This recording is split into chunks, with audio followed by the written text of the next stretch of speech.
এই রুমটা কে থাকতো? এই রুমে উনি থাকতো। এই রুমে উনি থাকতো। হ্যাঁ। সন্তানেরা সবাই প্রতিষ্ঠিত। একজন সচিব, একজন দেশের স্বনামধন্য বিশ্ববিদ্যালয়ের শিক্ষক, আরেকজন থাকতেন কানাডায়। তবে ৭৫ বছর বয়সী মা নূরজাহান বেগমকে রাখা হয়েছিল মিরপুর ১১ নম্বরে বোনের বাসায়। ৫ তলা এই ভবনের যে ফ্ল্যাটটিতে এই বয়োবৃদ্ধা নারী থাকতেন, সেখানে ঢুকলে মনে হয় এ যেন কোনো এক বস্তির পরিত্যক্ত ঘর। একটি ছোট্ট শোবার ঘর, বিছানার পাশে ছড়িয়ে ছিটিয়ে আছে নানা জিনিসপত্র।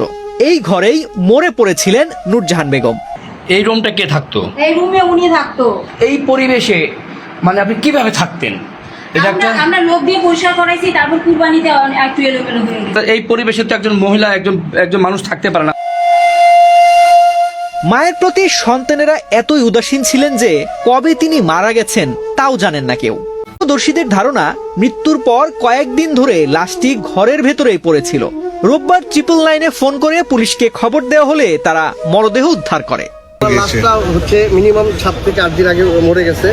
ওই যেই রুমে রাখছে আর কি, ওই রুমটা হচ্ছে খুবই বিশ্রী অবস্থা। চারপাশে তো পোকামাকড়, মনে হয় যে ১০-১৫ বছর আগে কোনো লোক ঢুকে নেই। ওইখানে মহিলাটা ছিল এবং মহিলাটার ভিতর দিয়ে চোখ দিয়ে পোকা ঢুকে আশপাশ দিয়ে পুরো অঙ্গ পুঁচে গেছে, মাংস খুঁড়ে দিয়ে পড়তেছে। আর ওরা আইসে আগে মেডিসিন প্রয়োগ করছে যাতে যন্ত্রণা না পায়। তারপর সরজমিনে বাসায় গেলাম, বাসায় ভিতরে যেয়ে দেখি যে ফ্যান সারা। পুলিশ সহ আপনারা গিয়েছিলেন? পুলিশ সহ আমরা যখন গেলাম তখন ফ্যান সারা আছে আর পুরো অঙ্গটাই পচে গেছে। ওটাকে নামানো যাচ্ছিল না, খুব মাংস খুলে ফেলে করে দিতেছে।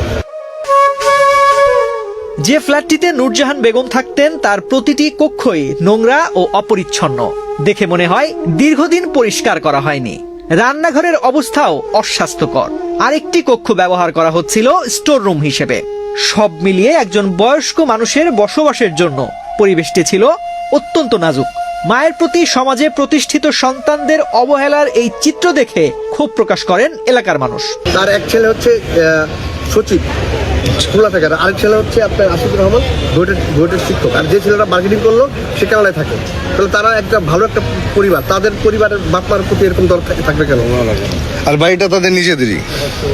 বাড়িটা কি তাদের নিজেদের? হ্যাঁ, বাড়ি তাদের নিজের, সেজন্য ফালায় রেখে দিয়েছে। এই কথা জবাব দিতে গেলে সে আমাকে